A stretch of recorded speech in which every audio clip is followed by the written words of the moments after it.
আজকে এই আকিজ ফাউন্ডেশনের আয়োজনে আজকের এই চমৎকার রজনীতে যে চমৎকার পরিবেশে আমরা একটা কনফারেন্স রুমের মতো দেখা যাচ্ছে, it's look like a conference room, seminar hall. তো জান্নাতেও যেন আমরা এইভাবে একটা সেমিনার হলে একসাথে বসতে পারি। আল্লাহ তুমি তৌফিক দাও। মানুষের আছে যত বেশি তার চাই তত বেশি। শেখ সাদি রহিমাহুল্লাহ, ইরানের বিখ্যাত কবি, বালাগাল উলা বিকামালিহি কাশাফাদ দুজা বিজামালিহি, এই কবিতা লিখে বিখ্যাত হয়েছিলেন। তো ওনার একটা সময় আর্থিক দৈন্যতা যাচ্ছিল, টাকা পয়সা ছিল না, ফলে পায়ে দেওয়ার মতো জুতা ছিল না। কি ছিল না? জুতা ছিল না। তো খুব আফসোস করে একদিন মনে মনে আল্লাহরে বলে, আল্লাহ আমি এত বড় কবি, আমার পায়ে দেওয়ার মতো জুতা নাই। আহা, আফসোস করে ঘর থেকে বের হয়েছে। বের হয়ে দেখে এক ভিক্ষুক ভিক্ষা করে। ওই ভিক্ষুকের দুইটা পাই নাই, ভিক্ষুকের দুইটা, আর কবি সাহেবের কি নাই? জুতা নাই।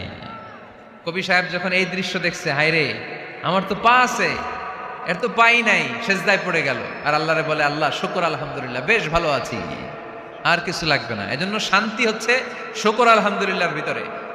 শান্তি কিসের ভিতরে? শুকর আলহামদুলিল্লাহর ভিতরে। এজন্য আওয়াজ করে পড়েন আলহামদুলিল্লাহ।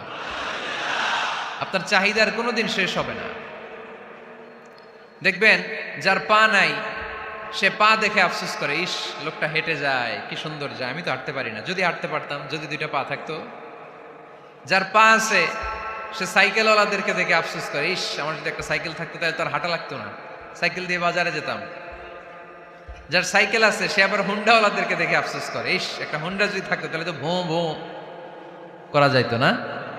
হুন্ডাওয়ালারও আফসোস আছে প্রাইভেট কারওয়ালাদের দেখে, তারা আফসোস করে, ইস আমার যদি একটা কার থাকতো তাহলে তো কার চালাইতে পারতাম। যাদের প্রাইভেট কার এদেরও আফসোস আছে, ইস আমার যদি একটা হেলিকপ্টার যদি থাকতো তাহলে তো উড়াল মারতে পারতাম, ঠিক কি না? হেলিকপ্টারওয়ালাদেরও আফসোস আছে, আমার যদি একটা জেট প্লেন থাকতো, jet plane, private jet plane, prince Walid bin তালালের মতো 70% মেড অফ গোল্ড, তার একটা জেট প্লেন আছে, এটার 70% স্বর্ণ দিয়ে বানানো। তার মানে চাওয়ার কোনো শেষ আছে? নাই। সুখ শান্তি যদি চান অলওয়েজ পড়বেন আলহামদুলিল্লাহ। কে পড়বেন? টাকা যার বেশি টেনশন তার বেশি। সাধারণত টাকা যার বেশি রোগ তার বেশি, টাকা যার বেশি শান্তি তার কম। আপনি খোঁজ নিয়ে দেখেন, 1000 কোটি টাকার মালিক, ঘরে শান্তি নাই, স্ত্রীর সাথে মনোমালিন্য, স্ত্রী যায় একদিকে, উনি যায় আরেকদিকে, পোলায় কই যায় পোলায় নিজেও জানে না, মেয়ের অবস্থা খারাপ, আরেক ছেলের সাথে হাঁটে। তো এই হচ্ছে এদের লাইফস্টাইল। সবাই না, আল্লাহওয়ালা যারা তারা ভিন্ন। রাতে এদের ঘুম হয় না, অনেকগুলো ঘুমের ট্যাবলেট খেয়ে ঘুমাতে হয়, ঘুম আসে না, ঘুম আসে না। কিন্তু রিক্সাওয়ালা, কুলিওয়ালা, দিনমজুর, এদের রোগবালাই আছে? কথা বলেন। খাওয়ার সমস্যা আছে, ঘুমের সমস্যা আছে, শুইলেই ঘুম আসে, যেখানে রাইত ওইখানেই গাই। ঘুমাইতে দেরি, নাক ডাকতে দেরি হয় না, ওর নাকের ডাকের আওয়াজে ট্রাকের ইঞ্জিনও ফেল। শান্তির ঘুম। এই জন্য সবসময় শান্তি খুঁজতে হবে। কি খুঁজবো? শান্তি দেওয়ার মালিককে। আল্লাহ তুমি এই দেশটাকে শান্তিময় করো। আসুন আমরা সরাসরি কোরআন থেকে শুনি, কারণ কোরআন থেকে শুনলে বরকত বেশি না কম? আরো জোরে বলেন, বেশি না কম? এটা এমন একটা কিতাব যে কিতাবে কোনো ভুল নাই। আছে? সন্দেহ আছে? সংশয় আছে? মুত্তাকিনদের জন্য এই বইটারে হেদায়েতের কিতাব করে নাজিল করলো কে? যালিকাল কিতাবু লা রাইবা ফি হুদাল লিল মুত্তাকিন। This is the book, the most authentic and original book in the world, whereof there is no doubt in it, and a guidance to those who are muttaqin. এটা এমন বই যে বইয়ে কোনো ভুল নাই, কোনো সন্দেহ নাই, কোনো সংশয় নাই। মুত্তাকিনদের জন্য এই বইটারে হেদায়েতের কিতাব করে পাঠালো কে? আবার আল্লাহ বলেন, কিতাবুন আনজালনাহু ইলাইকা লিতুখরিজান নাসা মিনাজ-যুলুমাতি ইলান নূর। নবী হে, এই কিতাবকে আমি নাজিল করেছি অন্ধকারাচ্ছন্ন মানুষগুলোকে আলোর পথ দেখাতে, বামপন্থী গুলারে ডানপন্থী বানাতে, জাহান্নামী গুলারে জান্নাতি বানাতে। এই কিতাব যদি কেউ পড়ে সে মানুষের মতো মানুষ হয়, ওই মানুষ কখনো অন্যায় করে না। এই কিতাব যে পড়ে এবং মানে, এই কিতাবের শিক্ষাকে যে নিজের মধ্যে ধারণ করে, সে কখনো মিথ্যা বলে না, মা বাবার সাথে বেয়াদবি করে না, ওই আলোকিত মানুষটা কখনো টেন্ডারবাজি করে না, চাঁদাবাজি করে না, দুর্নীতিতে চ্যাম্পিয়ন হয় না, ক্যাসিনো ব্যবসায় নামে না। এই কোরআন যারা বুকে ধারণ করে এরা কোনোদিন পেঁয়াজের দাম বাড়ায় না, জোরে বলেন ঠিক কিনা? এরা কখনো তাদের কোনো কাজে জনমানুষের ক্ষতি করে না, এরা সব সময় কল্যাণের পক্ষে, এরা মানবতার পক্ষে, এরাই হচ্ছে আলোকিত মানুষ, ঠিক কিনা? মানুষ হওয়া পৃথিবীতে বড় কঠিন। খালি চোখে যা দেখেন এগুলো মানুষ না, এগুলো জনসংখ্যা। এগুলো কি? এজন্য বলা হয় বাড়ছে জনসংখ্যা, কমছে মানুষ। বাড়তেছে কি, কমতেছে কি? মানুষ। গরুর পেট থেকে বেরোলেই ওটা গরু হয়ে যায়, ছাগলের পেট থেকে বেরোলেই ওইটা ছাগল হয়ে যায়, মুরগির পেট থেকে বেরোলেই ওইটা মুরগি। কিন্তু মানুষের পেট থেকে বেরোলেই ওটা মানুষ হয় না, ওটার মানুষ বানাইতে হয়, তাই না? আবার গরুকে কেউ কোনোদিন বলে না এই তুই গরুর মতো গরু হ, বলে শরীয়তপুরে? আপনারাও বলেন না? ছাগলরে কেউ কোনোদিন বলছে এই তুই ছাগলের মতো ছাগল হ, কিন্তু মানুষকে বলা হয় তুমি মানুষের মতো মানুষ হও। কোরআন পড়লে মানুষের মতো মানুষ হওয়া যায়, ঠিক কিনা? এই দুনিয়া এখন তো আর সেই দুনিয়া নাই, মানুষ নামের মানুষ আছে দুনিয়া বোঝাই, সেই মানুষের ভিড়ে আমার আসল মানুষ নাই, ঠিক কিনা? আসল মানুষের বড় অভাব, মানুষের মতো মানুষ খুঁজে পাওয়া দুষ্কর। এই কোরআন এসেছে আমাদেরকে মানুষের মতো মানুষ বানাতে। এজন্য এই কোরআন থেকে শুনলে লাভ না লস? কোরআনের সাথে আমাদের সম্পর্ক বাড়াতে হবে, প্রতিদিন কোরআন তেলাওয়াত করতে হবে। আপনারা করেন? হ্যাঁ, আজকে করছেন কারা কারা দেখি? মাশাআল্লাহ মাশাআল্লাহ, হাত নামান। প্রতিদিন যেন আমরা পড়ি, আর যারা এখনো শিখতে পারি নাই তারা যেন শিখে নেই। কোরআন পড়া যেমনি সওয়াবের, কোরআন শোনাও তেমনি সওয়াবের, ঠিক কিনা? কোরআন শুনলে রহমত নাজিল করে কে? ওয়া ইযা কুরিআল কুরআনু ফাসতামিউ লাহু ওয়া আনসিতু লাআল্লাকুম তুরহামুন। যখন কোরআনের তেলাওয়াত করা হয় মনোযোগ দিয়ে শোনো, তোমাদের উপর রহমত নাজিল করবে কে?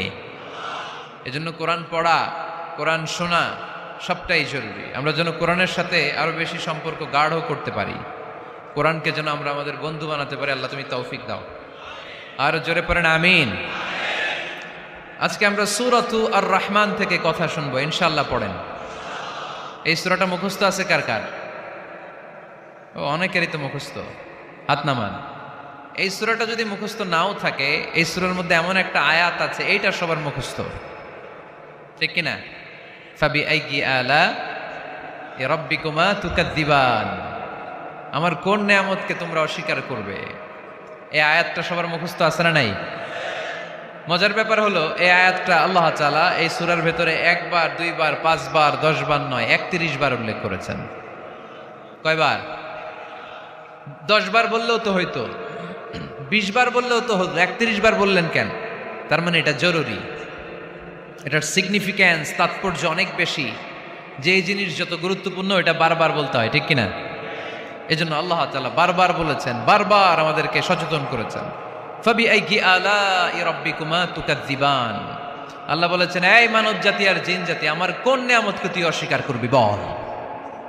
কোন নিয়ামতকে অস্বীকার করবেন বলেন? আল্লাহর কোন নিয়ামতকে অস্বীকার করার কোন সুযোগ আছে? ওয়া ইন তাউদ্দু নি'মাতাল্লাহি লা তুহসুহা ইন্নাল ইনসানা লাযালুমুন কাফার। যদি আমার নিয়ামতগুলো গুনতে শুরু করে দাও, গুনতে গুনতে তোমার জীবন শেষ হয়ে যাবে, হায়াত ফুরিয়ে যাবে। আমি আল্লাহর নিয়ামত গুনে কশিন কালেও তোমরা শেষ করতে পারবে।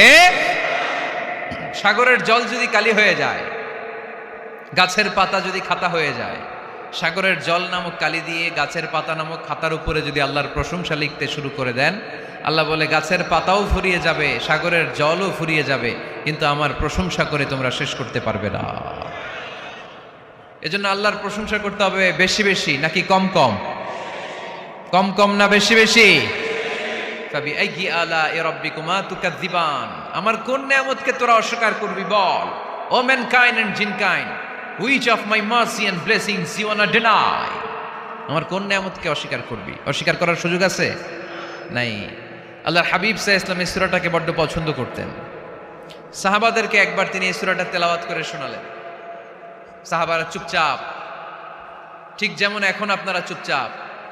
আল্লাহর হাবিব বললেন, ও সাহাবারা, তোমরা তো এই সূরা শুনে চুপ করে বসে আছো, কিন্তু তায়েফের ময়দানে জিনদের কাছে এই সূরাটা আমি তেলাওয়াত করেছিলাম, তারা কিন্তু চুপচাপ বসে থাকে নাই।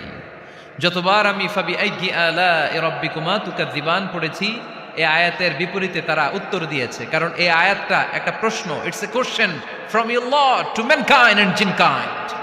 এটা আল্লাহর পক্ষ থেকে মানব জাতি এবং জিন জাতির কাছে রেখে দেওয়া একটা প্রশ্ন। ফাবি আইয়ি আলা'i রাব্বিকুমা তুকাযযিবান, আমার কোন নেয়ামতকে অস্বীকার করবি তুই? আল্লাহর কোন নেয়ামত অস্বীকার করার কোনো ক্ষমতা আমাদের আছে? নাই, অসম্ভব। এজন্য এটা একটা প্রশ্ন। আল্লাহর হাবিব বললেন, ও আমার প্রাণের সাহাবারা, তোমাদের সামনে যখন সূরা আর রহমান তেলাওয়াত করলাম তোমরা চুপচাপ, কিন্তু তায়েফের ময়দানে যখন জিনদের কাছে তেলাওয়াত করেছি তখন তারা চুপচাপ থাকে নাই। যতবার আমি ফাবি আইয়ি আলা'i রাব্বিকুমা তুকাযযিবান তেলাওয়াত করেছি, প্রত্যেকটা আয়াত শেষে এই প্রশ্নের উত্তর তারা দিয়েছে। সুবহানাল্লাহ পড়েন।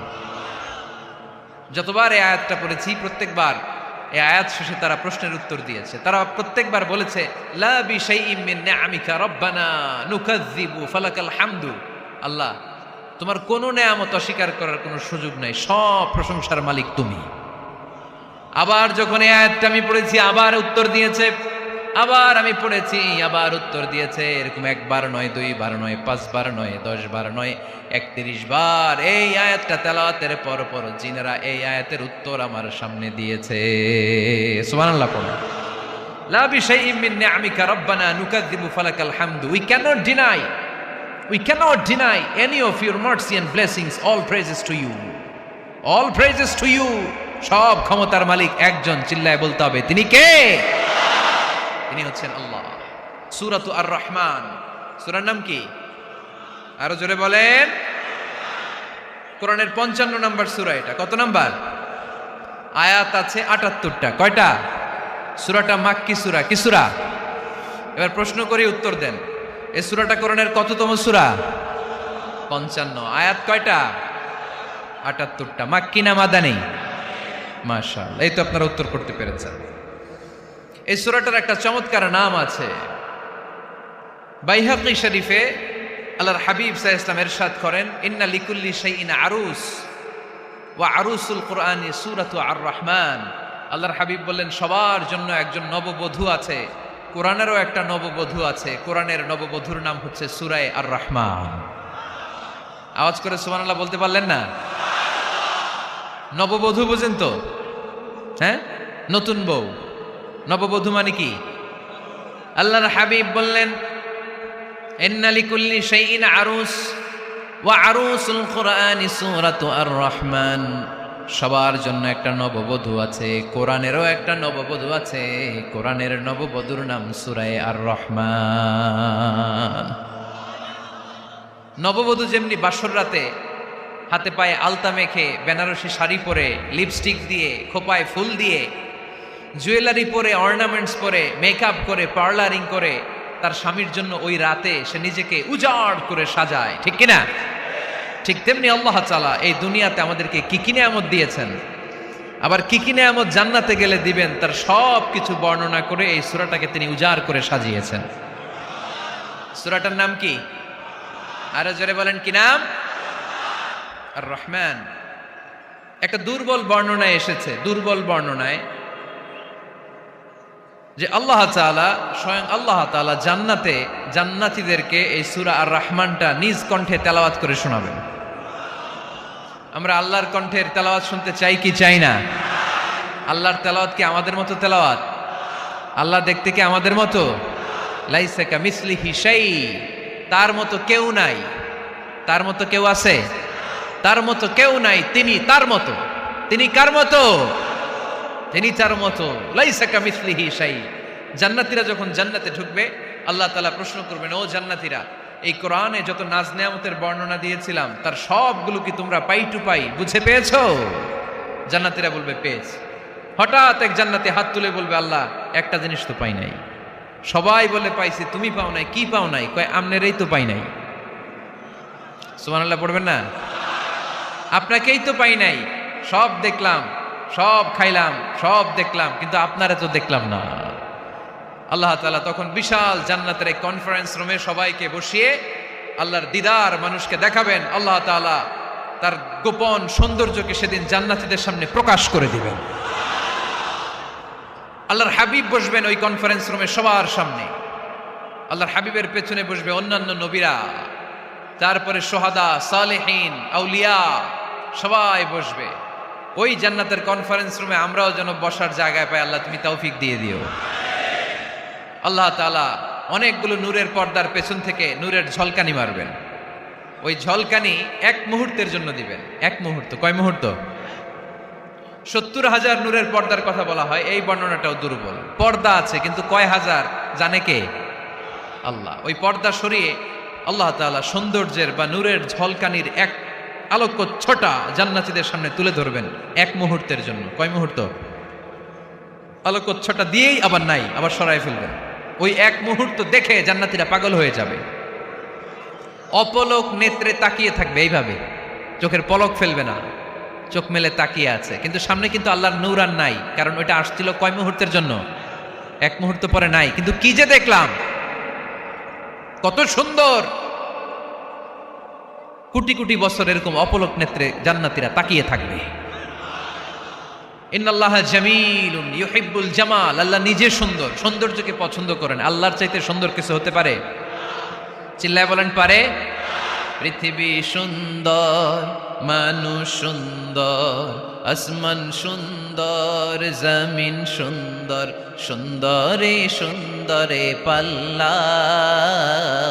জানি না কত সুন্দর তুমি আল্লাহ, জানি না কত সুন্দর তুমি আল্লাহ। সুবহানাল্লাহ পড়েন।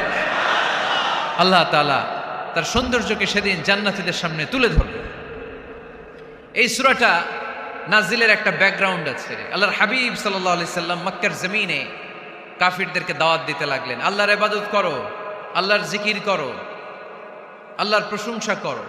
এরকম দাওয়াত দিতে দিতে কিছুদিন পরে বিষ্ণু সাল্লাল্লাহু আলাইহি ওয়াসাল্লাম বলতে শুরু করলেন, রহমানের ইবাদত করো, রহমানের জিকির করো, রহমানের পায়ে সেজদায় লুটিয়ে পড়ো। তখন কাফেররা প্রশ্ন শুরু করে দিল, মুহাম্মদ এতদিন বলতা আল্লাহ, এখন কইতেছো রহমানের কথা, আসলে কোনটা? আল্লাহরে তো আমরা চিনি, রহমানরে তো আমরা চিনি না। আল্লাহর দাওয়াত দিচ্ছ, আল্লাহর গুণগান গাইছো, আল্লাহকে আমরা চিনি জানি, কিন্তু রহমানটা আবার কে? সে আবার কবে আসলো, কোত্থেকে আসলো, কবে থেকে আছে, কতদিন থাকবে? রহমানরে তো আমরা চিনি না। ওরা রহমান চিনে না। এজন্য আল্লাহ তাআলা রহমানকে চিনায় দেওয়ার জন্য আর রহমান নামে একটা সূরা নাজিল করে দিলেন। وَإِذَا قِيلَ لَهُمُ اسْجُدُوا لِلرَّحْمَنِ قَالُوا وَمَا الرَّحْمَنُ। যখন তাদেরকে বিশ্বনবী বললেন রহমানের পায়ে সেজদা দাও, রহমানের জন্য সেজদায় লুটিয়ে পড়ো, ক্বালু ওয়ামার রহমান, তারা বলল রহমানটা আবার কে? রহমানকে আল্লাহ চিনি, রহমানরে তো চিনি না। এখন রহমানকে এটা চিনানোর দরকার আছে না নাই? রহমানকে এটা চিনানোর জন্য আল্লাহ তাআলা আর রহমান নামে কোরআনে একটা সূরা নাজিল করলেন। চিল্লায় পড়েন আল্লাহু আকবার। কাফেরদেরকে জানানোর জন্য রব্বুল আলামিন সূরাত আর রহমান নাজিল করলেন আর বললেন, আর রহমান আল্লামাল কুরআন খলাকাল ইনসান আল্লামাহুল বায়ান। দয়াময় রহমান শেখালেন কোরআন, বানালেন ইনসান, শেখালেন বায়ান। দয়াময় রহমান শেখালেন কোরআন, বানালেন ইনসান, শেখালেন বায়ান। দয়াময় রহমান শেখালেন কোরআন, বানালেন ইনসান, শেখালেন বায়ান। দয়াময় রহমান শেখালেন কোরআন, বানালেন ইনসান, শেখালেন বায়ান। আল্লাহু আকবার। আল্লাহ বলেন রহমানকে চিনো না? আর রহমান আল্লামাল কোরআন খলাকাল ইনসান আল্লামাহুল বায়ান। আমি হলাম রহমান, আমি দয়াময়, আমি মেহেরবান। আমার দয়ার কোনো শেষ নাই, আমার মায়ার কোনো শেষ নাই। আমার দয়া ভালোবাসা ছাড়া এই পৃথিবীতে কোনো কিছু হওয়া সম্ভব। ওয়াসিআত রাহমাতি কুল্লা শাই। সব জায়গায় আমার আল্লাহর রহমত আছে না নাই? আল্লাহর রহমত ছাড়া এক ফোঁটা বৃষ্টি আকাশ থেকে জমিনে ঝরে? আল্লাহর রহমত ছাড়া একটা গাছের পাতা মাটিতে পড়ে? আল্লাহর রহমত ছাড়া একটা শ্বাস আমরা ভেতরে ঢুকাতে পারি? আল্লাহর রহমত ছাড়া পৃথিবীতে কিচ্ছু সম্ভব না। চিল্লায় বলেন ঠিক কিনা? আমার আল্লাহর দয়া ভালোবাসা যে কত বেশি আমরা জানি না, আমরা জানি না। আরশের বুকে আল্লাহ বিশাল সাইনবোর্ডে লিখে রেখেছেন সাবাকাত রাহমাতি গাদাবি, সাবাকাত রাহমাতি গাদাবি। এর মানে হচ্ছে আমার রাগের উপরে আমার দয়া বিজয় লাভ করেছে। সাবাকাত রাহমাতি গাদাবি, আমার রাগও আছে, আল্লাহর রাগ আছে না? আমার দয়াও আছে, আল্লাহর দয়া আছে না? আল্লাহ বললেন আমার রাগও আছে, আবার আমার দয়াও আছে। তবে জেনে রেখো আমার রাগের চেয়ে দয়া বেশি। আল্লাহর কোনটা বেশি? দয়া বেশি। আমাদের পাপ অন্যায় যত বড় হোক, মনে রাখবেন আল্লাহর দয়া তার চাইতেও বড়। নাকি ছোট? আপনি যত বড় পাপ করেন না কেন, আমাদের জন্য আল্লাহর পক্ষ থেকে দয়া আছে না নাই? বনি ইসরাইলের এক লোক সিরিয়াল কিলার ছিল, খালি মার্ডার করতো, সিরিয়াল মার্ডার। একটা, দুইটা, তিনটা, 10টা, 5টা করতে করতে করতে করতে 99টা মার্ডার করেছে। কয়টা? এলাকায় আছে নাকি এরকম কেউ? 99টা মার্ডার। কল্পনা করা যায়? 99 জন মানুষকে সে নিজ হাতে হত্যা করেছে। 99 মার্ডার করার পরে তার মনে ভয় আসলো, হায়রে না জানি আল্লাহ আমার সাথে কেমন আচরণ করে আখিরাতে। আমার তওবা আছে কিনা কপালে জানি না, আমার তো ক্ষমা নাই, কি করব আমি? তো সে লোকজনদেরকে জিজ্ঞেস করলো আমার ক্ষমা আছে কিনা, এটা কে বলতে পারবে? আমাকে আল্লাহ মাফ করবে কিনা? তারা সবাই বলল এই এলাকায় এক আল্লাহর ওলি আছে, তার কাছে যাও। সে আল্লাহর ওলির কাছে যেয়ে বলে, ও আল্লাহর ওলি, আমি 99টা হত্যা করেছি, 99টা মার্ডার, আমার কপালে ক্ষমা আছে কিনা তুমি একটু বলো। আল্লাহর ওলি কই, কি বললা? 99টা মার্ডার? হায় হায় সর্বনাশ, তোর কোনো ক্ষমা নাই। এবার যে মার্ডার করছে কয় আমার যেহেতু ক্ষমা নাই, তোরে বাঁচায় রেখে লাভ কি, তোরেও দিলাম শেষ করে। এবার সেঞ্চুরি করে ফেলাইছে। কথা বুঝতেছেন? আমার যেহেতু ক্ষমা নাই, তো তোরে বাঁচায় রেখে কি লাভ, তোরেও শেষ করে দিলাম। এবার সেঞ্চুরি। সেঞ্চুরি করার পরেও ভয় আসে না নাই অন্তরে? অন্তরে তো আল্লাহর ভয়। কই যাবে? খুঁজতে লাগলো কে সমাধান দিতে পারবে। একজন বলল ওই এলাকায় একজন বড় আলেম আছে, ওই আলেমের কাছে যা। সে আলেমের কাছে যেয়ে বলে, আলেম আমি 99টা হত্যা করেছি, এখন আমার বড্ড ভয় হয়, আল্লাহ আমারে মাফ করবে কিনা, তুমি একটু আমারে বলো। আলেম বলে, তোমার গুনাহ যত বড়ই হোক, আমার আল্লাহর দয়া তার চাইতেও বড়। তুমি কি পাপ করেছো, কি অন্যায় করেছো তুমি?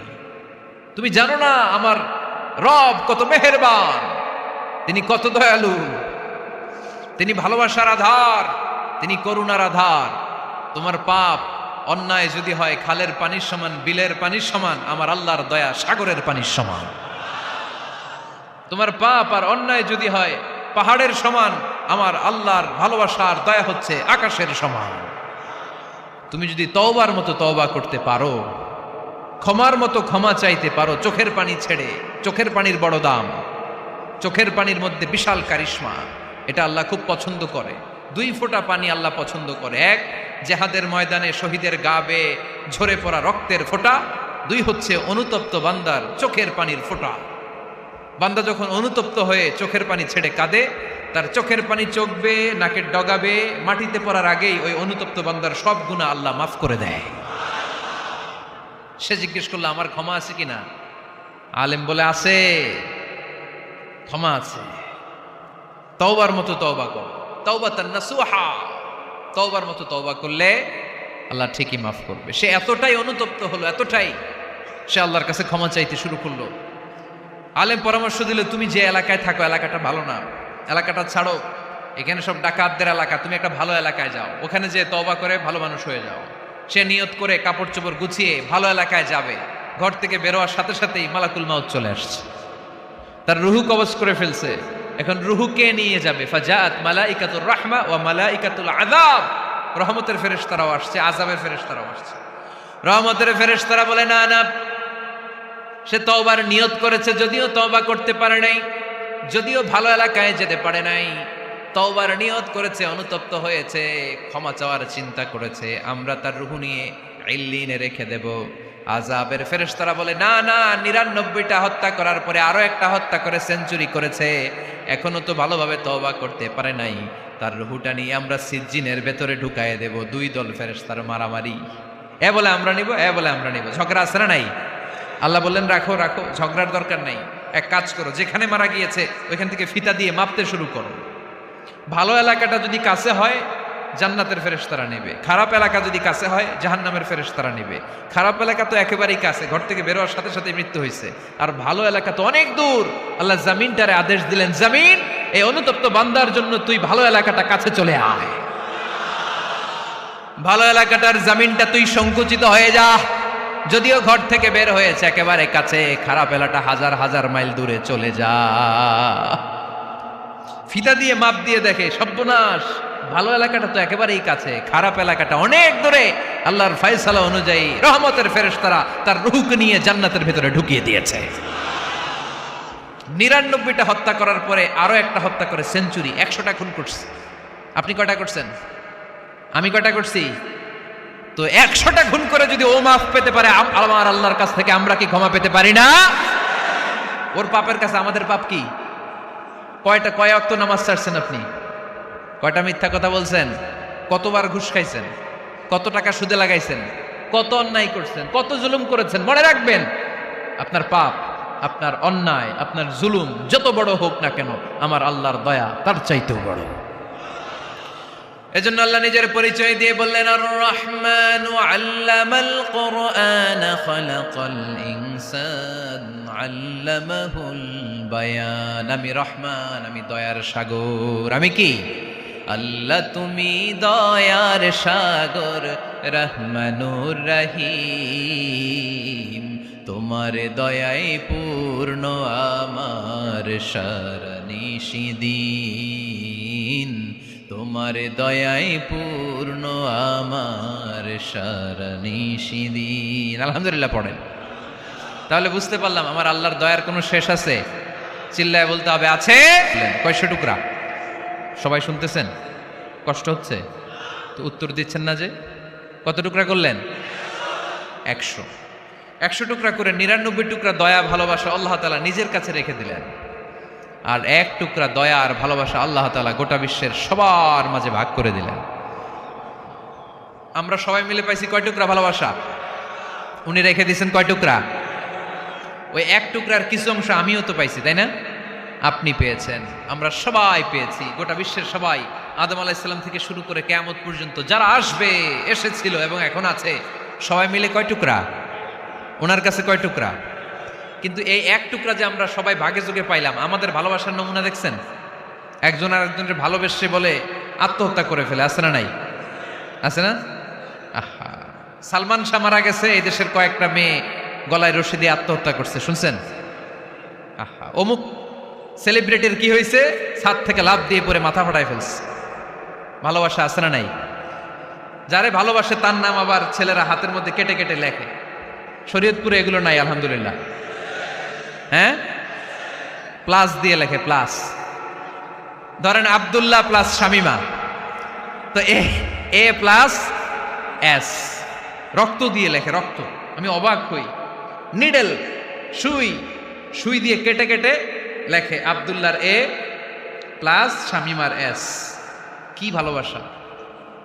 1 ভাগ ভালোবাসার ছিটে ফোটা সবাই মিলে পাইছে। এটা ঠেলা যদি এরকম হয়, তাহলে যিনি 99 ভাগ ভালোবাসা রেখে দিয়েছে তার ভালোবাসা বেশি না কম? দেখেন, ছোট্ট বাচ্চাটা রাতে খেতে চায় না, মা যদি বলে খাও, বলে না, খাবো না। আব্বু অফিস থেকে আসুক, আব্বুর কোলে বসে বসে আব্বু আর আমি একসাথে খাবো। এই ছোট্ট বাচ্চাটা কিছু বোঝে না, কিন্তু তারপরও তার বাবার জন্য ভালোবাসা তার হৃদয়ে ঢুকাই দিছে কে? আপনাদের এলাকায় মুরগি পালেন না আপনারা? মুরগি যখন বাচ্চা নিয়ে হাঁটে, দেখবেন মুরগি ছানা ধরা যায় না, ধরতে গেলে মা মুরগিটা কি করে? কামড় দিতে আসে। এই ছোট্ট বাচ্চাগুলোর জন্য মা মুরগিটার হৃদয়ের ভিতরে ভালোবাসা ঢুকাই দিল কে?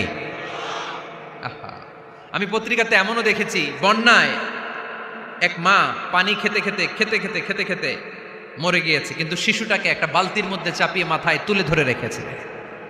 মা পানি খেতে খেতে নিজের জীবনকে বিলিয়ে দিয়েছে, কিন্তু বাচ্চাটা মরে নাই। বাচ্চার জন্য কি ভালোবাসা! এই ছোট্ট বাচ্চার জন্য মায়ের হৃদয়ে জান স্যাক্রিফাইসের মতো এই ভালোবাসা ঢুকাই দিল কে? আমাদের প্রতিদিনই ভালোবাসা, সকালে ভালোবাসা, বিকালে ভালোবাসা, সন্ধ্যায় ভালোবাসা, শীতকালে ভালোবাসা, গ্রীষ্মকালে ভালোবাসা। আমাদের ইসলামে শুধু ভালোবাসাবাসী, ঠিক কিনা? রাসূল আমার ভালোবাসা, রাসূল আমার আলো আশা, রাসূল আমার প্রেম বিরহের মূল আলোচনা, রাসূল আমার কাজে কর্মের অনুপ্রেরণা। চিল্লায় পড়েন আল্লাহু আকবার। আমাদের ভালোবাসার কোনো কমতি আছে? 24 ঘন্টা আমাদের ভালোবাসা আছে না নাই? 365 দিন আমাদের ভালোবাসা আছে না নাই? এই জন্য আলাদা করে আমাদের কোনো দিন লাগে না, বিশ্ব ভালোবাসা দিবস দরকার হয় না। যারা মাকে দেখতে পারে না, বাবারে দেখতে পারে না, এরা একদিনের জন্য মা বাবাকে উইশ করতে যায়, আর নাম দিছে বিশ্ব মা দিবস, বিশ্ব বাবা দিবস। কিছুদিন আগে দেখলাম বিশ্ব ডিম দিবস। কি দিবস? আমি কি মিথ্যা বললাম? ছিল একটা বিশ্ব ডিম দিবস। কিছুদিন পরে বানাবে বিশ্ব বাঁশ দিবস, যে যারে বাঁশ দিতে পারে। এরপর একটা বানাইছে শুনলাম বিশ্ব চিন্তা দিবস। তো এটা কি দিবস? কয় এদিন আমরা সবাই মিলে চিন্তা করি যে আসলে আমাদের কি চিন্তা করা দরকার, আছে না নাই? তো এই যে ওরা বিশ্ব মা দিবস, international mother day, international father day, মা দিবস, বাবা দিবস বছরে একবার ওল্ড হোমে রেখে আসে, বৃদ্ধাশ্রমে। যেহেতু সারা বছর বৃদ্ধাশ্রমে, বছরে একদিনও যদি মারের স্মরণ না করি কেমন হয়? তো একদিন ওই মা দিবসে মারে একটা কার্ড দিয়ে উইশ করে আসে, কিছু টাকা দিয়ে আসে। ওদের তো মা বাবার প্রতি দয়া নাই, শ্রদ্ধা নাই, ভালোবাসা নাই, এজন্য ঘটা করে ওদের দিবস পালন করা লাগে। আমাদের 24 ঘন্টা 365 দিনই ভালোবাসা, তাই এই দিবস ফিবসের আমাদের দরকার নাই। চিল্লায় বলেন ঠিক কিনা? জন্মের পর থেকেই তো আমাদের ভালোবাসা, মৃত্যু পর্যন্ত ভালোবাসা, আমৃত্যু ভালোবাসা। এই জন্য বিশ্ব ভালোবাসা দিবস, এটা ইসলাম কখনো সাপোর্ট করে না। ভালোবাসার কেন্দ্রবিন্দু একজন, চিল্লায় বলতে হবে তিনি কে? 100 টুকরা করে আমাদেরকে দিয়েছেন কয় টুকরা? উনি রেখেছেন কয় টুকরা? দেখেন, এক টুকরার ঠেলায় বিশ্ব ভালোবাসা দিবস আমরা পালন করি। ভালোবাসার গান, ভালোবাসার নাটক, ভালোবাসার ফিল্ম, ভালোবাসার কবিতা, অভাব নাই। কত ভালোবাসার স্টোরি আপনারা জানেন, এত ভালোবাসা। কিন্তু সবাই মিলে ভালোবাসার এক অংশ আমরা ভাগে যোগে পেয়েছি। এক অংশের নমুনা যদি এমন হয়, 99 টুকরা ভালোবাসা যিনি রেখে দিয়েছেন নিজের মধ্যে, তার ভালোবাসা বেশি না কম? চিল্লায় বলেন বেশি না কম? এজন্য আমরা আল্লাহর ভালোবাসার ভিখারি, আমরা আল্লাহ তাআলার রহমতের ভিখারি। আল্লাহর রহমত ছাড়া কেউ কোনোদিন জান্নাতে যেতে পারবে? কোনোদিন নিজের আমল নিয়ে বড়াই করবেন না। আপনার কি ভাবেন যে আপনার আমল দিয়ে আপনি জান্নাতে যাবেন? শরীয়তপুরের আজকের এই প্যান্ডেলে যারা বসে আছেন, কার এরকম ভরসা আছে যে হুজুর আমি এত আমল করেছি, আমার আমলের বদৌলতে আমি জান্নাতে ঢুকবো? কে কে আছেন দেখি আল্লাহর ওলি? আছে এরকম কোন আল্লাহর ওলি? হ্যাঁ, আছে? নাই। আল্লাহর হাবিব বললেন আল্লাহর রহমত ছাড়া, ভালোবাসা ছাড়া কেউ কোনোদিন জান্নাতে ঢুকতে পারবে? আম্মা জান আয়েশা বললেন, ইয়া রাসূলুল্লাহ আপনিও না? আল্লাহর হাবিব বললেন, না আমিও না, তবে আল্লাহর রহমত আর দয়া সেদিন আমাকে ঘিরে রাখবে। মান নুকিশা উযিবা, যার হিসাব আল্লাহ সেদিন চাইবেন সে ধরা খেয়ে যাবে।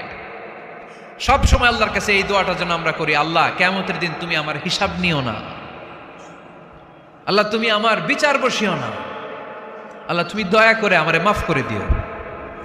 আল্লাহ যার বিচার করবেন ও জাহান্নামে যাবে, আর যার বিচার করবেন না সে জান্নাতে যাবে। আল্লাহ যদি বিচার করে আর পাই টু পাই হিসাব নেয়, নামাজ পড়লি না কেন, রোজা রাখলি না কেন, মিথ্যা বললি কেন, খাদ্যে ভেজাল দিলি কেন, মাছে ফরমালিন দিলি কেন, যৌতুক খাইলি কেন, ঘুষ খাইলি কেন, উল্টাপাল্টা করলি কেন, জিনা করলি কেন, একটার পর একটা প্রশ্ন বানে যদি সেই ভয়ঙ্কর দিনে আল্লাহ আমাদেরকে জর্জরিত করে, আমাদের কোনো উত্তর আছে? সেদিন আমাদের বাঁচার কোনো উপায় আছে? তাই আমরা সবাই আল্লাহর কাছে দোয়া করবো, আল্লাহ কোনো বিচার টিচার মানি না, কোনো বিচার করতে পারবো না, দয়া করবা। কথা কয় না? কি করবে? এবার আওয়াজ করে বলেন, বিচার চান না দয়া চান? রোজ হাসরে হে আল্লাহ আমার করোনা বিচার, আল্লাহ করোনা বিচার। পড়েন আমিন। রোজ হাসরে আল্লাহ আমার করুণা বিচার, আল্লাহ করুণা বিচার, বিচার চাহি না তব দয়া চাহে এ গুনাহগার, আল্লাহ করুণা বিচার। পড়ে না আমিন। তিনি যদি দয়া করেন তবেই আমরা জান্নাতে যেতে পারবো, ঠিক কিনা? এজন্য আল্লাহ বললেন আর রহমানু আল্লামাল কুরআন খালাকাল ইনসান আল্লামাহুল বায়ান। আমি হলাম রহমান। কাফেররা বলে রহমানকে জানি না, রহমানকে চিনি না। আল্লাহ বলে রহমানকে চিনে না, আমার নাম রহমান, আমি দয়ালু, আমি মেহেরবান, ঠিক কিনা? এজন্য প্রতিদিন সূরা ফাতিহায় দ্বিতীয় আয়াতটা আমরা কি পড়ি? আর রহমান আর রাহিম, ঠিক কিনা? তিনি দয়ার সাগর, তিনি মায়ার সাগর। আমরা বললাম আল্লাহ ঠিক আছে, আমরা বুঝেছি আপনি দয়ার সাগর, আর আপনি কি করেন? দ্বিতীয় আয়াতে আল্লাহ বললেন আল্লামাল কোরআন, আমি কোরআন শিক্ষা দেই। শুধু দয়ার সাগর হয়ে আমি আল্লাহ বসে থাকি নাই, তোমাদের হেদায়েতের জন্য আমি কোরআন নাজিল করে দিয়েছি। আল্লামাল কোরআন, আমি কোরআন শিক্ষা দেই। আমাদেরকে কোরআন শিখিয়েছে কে? বিশ্বনবীকে কোরআন শিখিয়েছে কে? আল্লাহ। এজন্য দুনিয়াতেও যারা কোরআন শিখায় তাদের মর্যাদা বাড়ায় দেয় কে? বাংলার জমিনে যারা কোরআন শরীফ শিখায় এদের মর্যাদা সবচেয়ে কম, এদের বেতন সবচেয়ে কম, এরা সমাজে সবচেয়ে বেশি অবহেলিত, ঠিক কিনা? তা আল্লাহর কাছে এরা সবচেয়ে বেশি সম্মানিত। আল্লাহর হাবিব বললেন খায়রুকুম মান তাআল্লামাল কুরআন ওয়া আল্লামাহু, তোমাদের মধ্যে আল্লাহ তাআলার কাছে সবচাইতে প্রিয় শ্রেষ্ঠ ওই মানুষটা যে নিজে কোরআন পড়ে আবার অন্যরে পড়ায় দেয়। সুবহানাল্লাহ পড়েন। আপনি যদি কাউরে শুধু সূরা ফাতিহাটা শিখান, কোন সূরা? সূরা ফাতিহাটা যদি শিখায় দেন, সে যতদিন সূরা ফাতিহা তেলাওয়াত করবে ওই তার তেলাওয়াতের একটা পার্সেন্টেজ সওয়াব আপনার আমলনামায় আছে না নাই? সে যদি আবার আরেকজনের শিখায়, ওই লোক যদি আবার আরেকজনের শিখায় দেয়, এরকম যতজনকে তারা শিখাবে প্রত্যেকের তেলাওয়াতের একটা পার্সেন্টেজ সওয়াব আপনার আমলনামায় ঢুকায় দিবে কে? এজন্য কোরআন নিজেও শিখবো, অন্যকেও শেখাবো। রাজি আছেন তো? আপনাদের এখানে মসজিদে কোরআন শিক্ষার আসর আছে নাকি? হ্যাঁ, এই যে বাড়ির পাশে যে একটা মসজিদ দেখলাম, কোরআন শিখায়। কিবার শিখায়? প্রতিদিন। কে শিখায়? ইমাম সাহেব। বেতন টেতন দেন তো? কত দেন? 1 লক্ষ মাসে? 5-6 হাজার? বলে কি? এক একটা ইমামের কমসে কম 1 লক্ষ টাকা বেতন হওয়া দরকার, ঠিক কিনা? না খেয়ে না পড়ে অল্পতে তুষ্ট থেকে যারা শুকরিয়া করে এরা আমাদের আইম্মাতুল মাসাজিদ, মসজিদের ইমামরা, মসজিদের মুয়াজ্জিনরা। এক একটা মসজিদের মুয়াজ্জিনের গলা হবে এরকম বিশাল উঁচু। কিয়ামতের ময়দানে সবাই আমরা এর দিকে তাকায় থাকবো, কিরে ভাই তোর গলা উঁচু কেন? সে বলবে আমার এই গলা দিয়ে প্রতিদিন 5 বার আমি আজান দিয়েছি। কিয়ামতের ময়দানে ঠিকই সম্মানিত, দুনিয়ায় আমরা চিনলাম না ওনাদেরকে। এজন্য কোরআন শিক্ষার আসর জন্য আমরা গড়ে তুলি। তালিমুল কোরআন প্রজেক্ট লাগবে, শিশুদের কোরআন শিক্ষার আসর, নারীদের কোরআন শিক্ষার আসর, বয়স্কদের কোরআন শিক্ষার আসর। আমরা কোরআন শিখে মরতে চাই, কোরআন জেনে মরতে চাই। No excuse will be granted that day. সেদিন আল্লাহ কোনো এক্সকিউজ গ্রহণ করবে না। সব পারো, হিন্দি তো ঠিকই কইতে পারো। হিন্দিতে কথা কইতে পারে না ছেলেপেলেরা? হিন্দি সিনেমা এমন দেখা দেখে হিন্দিতে কথা কইতে পারে। তো হিন্দি ভাষা বুঝতে পারলে, শিখতে পারলে আরবি পারলা না কেন? কোনো এক্সকিউজ, ওজোর, আপত্তি সেদিন আল্লাহ গ্রহণ করবে না। শরীয়তপুরের ভাইরা, আসুন আমরা কোরআন শিখি, আসুন আমরা কোরআন পড়ি। প্রতিদিন একটা আয়াত হলেও কমপক্ষে আমরা যেন কোরআনের অর্থ পড়ি, বঙ্গানুবাদ পড়ি। রাজি আছেন তো? আপনাদের স্মার্টফোন আছে কার কার হাতে দেখি?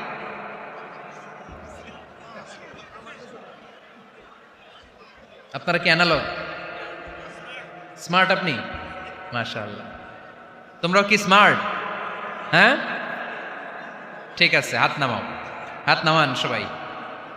তো এই যে স্মার্টফোন আসছে স্মার্ট বানাইতে, যেই ফোনের মধ্যে কোরআন নাই সে আনস্মার্ট, ঠিক কিনা?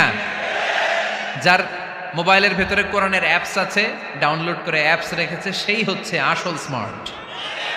He is the real hero, he is the real smart. এজন্য মোবাইলের অ্যাপসের ভেতরে কোরআন ঢুকাইতে হবে। শরীয়তপুরের ছেলেরা খুব সহজ, অ্যান্ড্রয়েড সেট ইউজ করলে প্লে স্টোরে যাও, যে তুমি বাংলা কোরআন লিখে চলে আসবে। আইফোন যদি ইউজ করো অ্যাপ স্টোরে যাও, ওখানে যে বাংলা কোরআন লিখে চলে আসবে। সহজ, এত সহজ হওয়ার পরেও আল্লাহ কি বললেন আমরা যদি না শিখি না জানি আল্লাহ কি ক্ষমা করবে? যা বলার সব আল্লাহ বলে দিয়েছে এই কোরআন।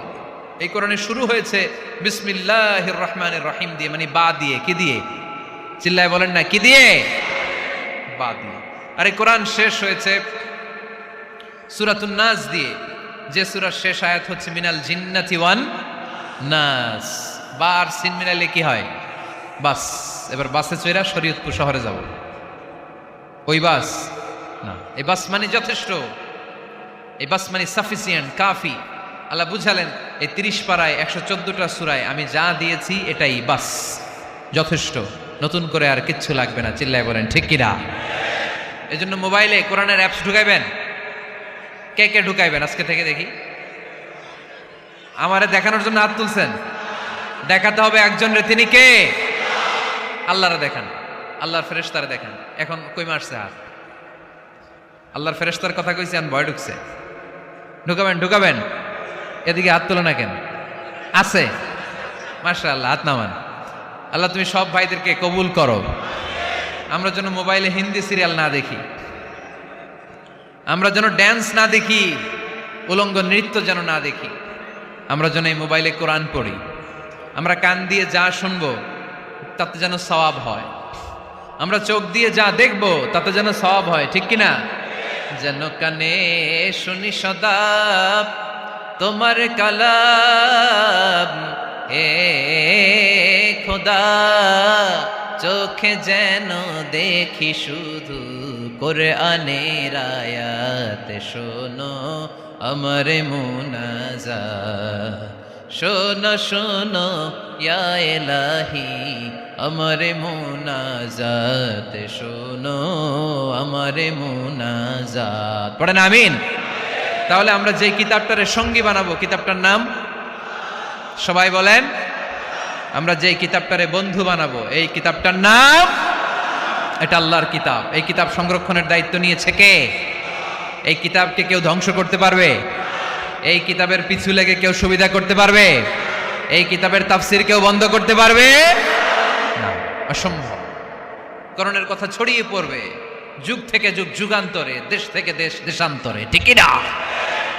এটা এমন কিতাব, এই কিতাবের পিছু লেগে লাভ নাই।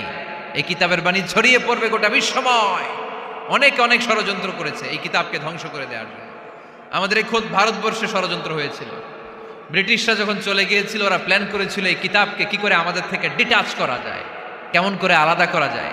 এর একটা কমিটি করে দিয়েছে, আপনারা গবেষণা করে দেখেন এই ভারতবর্ষ থেকে কেমন করে কোরআন দূর করা যায়। তারা বুদ্ধি করে বলল এক কাজ করি, কারণ তাদের কোরআনের কপিগুলো মসজিদ থেকে বের করে আমরা আগুন দিয়ে জ্বালাই দিব, তাইলেই কোরআন শেষ। কোরআনের কপি যদি আগুন দিয়ে জ্বালায় দেওয়া হয় তাহলে তার পৃথিবীতে কোরআন থাকবে না? না থাকবে? যদি আগুন লেগে ধ্বংস হয়ে যায়, ধ্বংস হয়ে যায়, যদি আগুন লেগে যায়, পুড়ে যায় পৃথিবীর সব বইয়ের দোকান, বিশ্ব থেকে হারাবে না পবিত্র কোরআন, বিশ্ব থেকে হারাবে না পবিত্র কোরআন, ঠিক কি না? পরে দেখলো না রিসার্চে গন্ডগোল আছে, অ্যানালাইসিস ভুল, আবার নতুন কমিটি পাঠালো তারা ইংল্যান্ড থেকে, 33 সদস্য বিশিষ্ট কমিটি। তারা এসে গবেষণা করে দেখলো না, এই কোরআন আগুনে জ্বালাই দিলে কোরআন দূর হবে না। কারণ আমরা ভারতবর্ষের হেফজখানাগুলোতে যে দেখেছি ছোট্ট বাচ্চারা মাথা দুলিয়ে দুলিয়ে কোরআন পড়ে, কোরআন তারা শুধু কাগজেই লিখে রাখে না, সিনার ভিতরে গেঁথে রাখে। ওই কোরআন মুসলমানদেরকে শিখিয়েছে কে? সে আল্লাহ বললেন আর রহমানু আল্লামাল কুরআন খালাকাল ইনসান আল্লামাহুল বায়ান। আল্লাহ বললেন আমি মেহেরবান, আমি কোরআন শিখিয়েছি। আমরা বললাম আল্লাহ আর আপনি কি করেন? আল্লাহ বলেন খালাকাল ইনসান, আমি মানুষ বানিয়েছি। সুবহানাল্লাহ পড়েন। আমাদেরকে তৈরি করেছে কে? জোরে বলতে হবে কে? মানব সৃষ্টির 3টা পদ্ধতি কোরআনে পাওয়া যায়। পদ্ধতি নাম্বার 1, বাবাও নাই মাও নাই। এই পদ্ধতিতে আল্লাহ কাকে বানাইছে বলেন? আদম আর হাওয়া আলাইহিস সালাম, এদের বাবা মা ছিল। 2 নম্বর পদ্ধতি হচ্ছে মা আছে কিন্তু বাবা নাই। এই পদ্ধতিতে আল্লাহ কাকে বানালেন? কি নাম? ঈসা আলাইহিস সালাম। 3 নম্বর পদ্ধতি হচ্ছে মাও আছে বাবাও আছে। এই পদ্ধতিতে আল্লাহ কাদেরকে বানিয়েছেন? আমাদেরকে বানিয়েছেন। তাহলে পদ্ধতি কয়টা? 3টা। আদম আলাইহিস সালামকে বানানোর পদ্ধতিও 3টা। প্রথমে আল্লাহ তিন লাজিব এঁটেল মাটি নিলেন, তারপর নিলেন হামাইম মাসনুন কাদামাটি, তারপরে এটার বানালেন ঠনঠনে শুকনো মাটি। সাইয়েদনা আদম আলাইহিস সালামের অবয়ব তৈরি করলেন 60 হাত লম্বা করে। সাইয়েদনা আদম আলাইহিস সালামকে যখন আল্লাহ বানিয়েছেন কয় হাত লম্বা? সহিহ বুখারীর বর্ণনা, লাম্মা খালাকাল্লাহু আদামা ওয়া কানা তুলুহু 60 যিরাআন। আল্লাহ তাআলা যখন আদম আলাইহিস সালামকে বানালেন 60 হাত বা 60 গজ লম্বা করে বানালেন। আপনারাও যারা জান্নাতে যাবেন 60 হাত লম্বা হয়ে জান্নাতে ঢুকবেন। কয় হাত লম্বা? সুবহানাল্লাহ পড়বেন না? আদম আলাইহিস সালামকে বানালেন। আবার মায়ের পেটে যে আমরা বড় হলাম, এখানেও আমাদের 3টা ক্যাটাগরি, 3টা ধাপে তিনি আমাদেরকে বানালেন। মায়ের পেটে 9 মাস কি করছিলেন মনে আছে আপনাদের? শরীয়তপুরের ভাইরা মনে নাই কেন? হ্যাঁ, আমাদের কারোরই মনে নাই, ঠিক কিনা? এই 6 মাস 8 মাস কই যে ছিলাম, কোথায় ছিলাম আমরা মনে করতে পারি না। স্মৃতির পাতা হাতড়িয়ে যত পিছনে যায় আর ভুলতে থাকি। মনে আছে ছোটবেলার কথা? মনে নাই। আমরা সবাই কিন্তু এত বড় ছিলাম না ভাই, ছোট্ট ছিলাম, ছোট্ট। মায়ের জরায়ুর দেয়ালের মধ্যে লেপ্টে ছিলাম। নুতফা, আলাকা, মুদগা, sperm drop, blood clot and the little flesh. ছোট্ট নাপাক পানি ছিলাম। ওইটার আল্লাহ বড় করতে আরম্ভ করলেন। বড় করতে করতে রক্তপিণ্ড বানালেন। রক্তপিণ্ড থেকে আল্লাহ গোশতপিণ্ড বানালেন। আমরা প্রত্যেকে এরকম একটা গোশতের টুকরা ছিলাম। এটার ভিতরে আল্লাহ কঙ্কাল ঢুকালেন, আমার স্কেলিটন, আমার কঙ্কালটা, আমার অবয়বটা ঢুকালেন। তারপরে আবার গোশত দিয়ে প্যাকেট করলেন, তার উপরে আবার চামড়ার প্যাকেট পড়ায় দিলেন। পড়েন সুবহানাল্লাহ। এরপরে 9 মাস পরে এই পৃথিবীর বুকে স্মুথলি আমাকে আসার সুযোগ দিলেন কে? একথাই আল্লাহ সূরা আল মুমিনুনে বললেন, ওয়ালাকাদ খালাকনাল ইনসানা মিন সুলালাতিন মিন তিন সুম্মা জাআলনাহু নুতফাতান ফি ক্বারারিন মাকিন ثم خلقنا النطفة علقة فخلقنا العلقة مضغة فخلقنا المضغة عظاما فكسونا العظام لحما ثم أنشأناه خلقا آخر فتبارك الله أحسن الخالقين. পড়েন আল্লাহু আকবার। আপনারা উঠতেছেন কেন? উঠছেন কে কে দেখি? আপনার চেহারাটা দেখেন আমাকে। ওয়াশরুমে যাওয়ার জন্য অনেক আগ থেকে বসে আছেন বোধহয়, না? আসর থেকে, দুপুর 3টা থেকে। আল্লাহু আকবার, আল্লাহু আকবার। তাহলে দোয়া করে দিই। আর না না না না, ঠিক হবে না, কষ্ট হচ্ছে, আমি বুঝতে পারতেছি। আরো কয়েক মিনিট শুনবেন? পড়েন পড়েন, লিল্লাহে তাকবীর, লিল্লাহে তাকবীর, লিল্লাহে তাকবীর। মায়ের পেটে আমাদেরকে তৈরি করলো কে? আল্লাহ। 10 মাস আমাদেরকে খাবার দিল কে? অক্সিজেন দিল কে? দেখেন, দুনিয়ার কেউ কিন্তু আমার খোঁজ নিতে পারে নাই ভিতরে, যে পারছে ওই গোপন জায়গায় একজন আমার রিজিক দিত। তিনি কে? আমার নাভির সাথে আমার মায়ের জরায়ুর একটা কানেকশন ছিল। ওই একটা লাইন দিয়ে আমাদের সবাইকে আল্লাহ খাবারের ব্যবস্থা করেছেন, পানির ব্যবস্থা করেছেন, বাতাসের ব্যবস্থা করেছেন। দুনিয়ায় আসার সাথে সাথে দুনিয়ার মানুষরা ওই খাবারের লাইনটা কেটে দেয়, ঠিক কিনা? শরীয়তপুরে বোধহয় রেখে দেয়। কি করে? কাটাপ। দেখবেন সিজার করার পরে বাচ্চাদেরকে বের করে কেচি দিয়ে, যারা সিজার করে ডাক্তাররা কি করে? কেটে দেয়। বাচ্চার পা ধরে মাথাটা নিচু করে নিতম্বের মধ্যে থাপ্পড় মারে কয়েকটা, তারপরে বাচ্চা ওয়া ওয়া করে কেঁদে ওঠে, ঠিক কিনা? আমরা আমাদের কানে শুনি ওয়া ওয়া, আসলে সে আল্লাহর কাছে কেঁদে কেঁদে ফরিয়াদ জানায়, বলে আল্লাহ 9 মাস 10 মাস মায়ের পেটের ভেতরে ছিলাম, কেউ তো খোঁজ খবর নিল না। তুমিই তো আমার এই নাভির সাথে মায়ের জরায়ুর একটা লাইন দিয়ে, ওই এক লাইনে খাবার, এক লাইনে পানি, এক লাইনে বাতাস ঢুকিয়েছ। 9টা মাস এই খাবারের লাইন আমার ঠিকঠাক ছিল, আমার টেনশন ছিল না। কিন্তু দুনিয়ার বুকে আসার সাথে সাথেই, এদের সাথে আমার কি শত্রুতা আমি জানি না, আসার সাথে সাথে আমার খাবারের লাইনটা কেটে দিস। আল্লাহ একটা মাত্র খাবারের লাইন ছিল, মানুষগুলো কেটে দিল। আমি এখন কি খাবো? আমি এখন যাব কই? আল্লাহ বলে কাঁদিস না, 8 মাস যেমনি খাওয়াইছি এখনো খাওয়ামো, সুবহানাল্লাহ পড়েন। খাবারের একটা লাইন ছিল কেটে দিয়েছে, ওই একটার বিপরীতে তোর মায়ের বুকের ভেতরে এখন খাবারের 2টা লাইনের ব্যবস্থা করে দিলাম। খালাকাল ইনসান, তিনি মানুষ বানিয়েছেন, মানুষের যা দরকার তার ব্যবস্থাও করে দিয়েছেন। চিল্লায় বলেন ঠিক কি না? এজন্য আল্লাহ বললেন আর রহমানু আল্লামাল কুরআন খালাকাল ইনসানা আল্লামাহুল বায়ান। আমি মেহেরবান, আমি তোমাদের কোরআন শিখিয়েছি, আমি মানুষ তৈরি করেছি, আমি তোমাদেরকে ভাষা শিক্ষা দিয়েছি। সুবহানাল্লাহ পড়েন। আল্লামাহুল বায়ান, আমি তোমাদেরকে বয়ান শিখিয়েছি। এই যে আমরা বয়ান করি, আমাদের যে ভাষা, এই ভাষা কার দান? আমাদের বাংলা ভাষা কার দান? পৃথিবীতে অনেক ভাষা আছে, একটা ভাষার প্রকাশভঙ্গির সাথে আরেকটার মিল নাই। একটার প্রকাশভঙ্গির সাথে আরেকটার মিল নাই। চাইনিজরা চাইনিজ ভাষায় কথা বললে ইংরেজরা কিচ্ছু বুঝে না, ইংরেজরা বললে আরবরা বুঝে না, আরবরা বললে মালায়রা বুঝে না, মালায়রা বললে আফ্রিকানরা বুঝে না। সুবহানাল্লাহ পড়েন। আমি অনেক দিন দেশের বাইরে থাকি, 10 বছরেরও বেশি আমি পড়াশোনা করি, এখনো পিএইচডি করি। তো মিশরে যখন আমি পড়াশোনা করতাম তখন দেখতাম এক এক ভাষায় এক একজন কথা বলে। আমরা বাঙালিরা যদি কোনো কথা বলে হাসাহাসি করি, হেসে হেসে আমরা কুটি কুটি হয়ে যাচ্ছি, মরে যাচ্ছি, কিন্তু ওরা হাসে না, বিদেশিরা, ওরা বুঝে নাই তো। আবার ওরা যখন কথা বলে হাসে, আমরা কিছুই বুঝি না। সুবহানাল্লাহ পড়বেন না? ওইটা বাদ দেন, আমাদের বাংলাদেশে আসেন, আমাদের বাংলাদেশে এক এক জেলার সাথে আরেক জেলার ভাষার ভিন্নতা আছে না নাই? সুবহানাল্লাহ পড়বেন না? ঢাকার ভাষার সাথে ফরিদপুরের ভাষার অমিল, সিলেটের অনেক অমিল, চট্টগ্রামের অমিল আছে না নাই? সবচেয়ে বেশি অমিল সিলেটে আর চট্টগ্রামে, ঠিক কিনা? ওনাদের ভাষাগুলো এমন, শুনলে বোঝার উপায় নেই যেটা বাংলা ভাষা না অন্য ভাষা, কিন্তু প্রত্যেক আঞ্চলিকতায় একটা মাধুর্যতা আছে না নেই? আল্লাহ পাক এই কোরআনের মধ্যে আঞ্চলিকতার দাম দিলেন। হিশাম বিন হাকিম বিন হিজাম কোরআন থেকে তেলাওয়াত করতে শুরু করলেন। এই তেলাওয়াত শুনে সাইয়েদনা ওমরে ফারুক ওনার ঘাট ধরে টেনে বিশ্বনবীর কাছে নিয়ে আসলেন। ওমরে ফারুক বললেন, ইয়া রাসূলুল্লাহ, দেখেন হিশাম বিন হাজিম কেমন করে কোরআন পড়ে, দেখেন ভিন্নভাবে কোরআন পড়ে। আপনি শিখাইছেন একভাবে, ও পড়ে আরেকভাবে, ওর বিচার করেন। আসলে আরেকভাবে পড়ে নাই, অন্য আঞ্চলিকতায় পড়েছে। যেমন আমরা পড়ি ওয়াদ-দুহা ওয়াল লাইলি ইযা মা ওয়াদ্দাআকা রাব্বুকা ওয়া মা ক্বালা ওয়ালাল আখিরাতু খায়রুল লাকা মিনাল উলা। কিন্তু কোরআনের আরেকটা লাহজা বা আরেকটা পড়ার পদ্ধতি আছে, যেখানে ওনারা পড়ে ওয়াদ-দুহা ওয়াল লাইলি ইযা সাজা মা ওয়াদ্দাআকা রাব্বুকা ওয়া মা ক্বালা। সুবহানাল্লাহ পড়বেন না?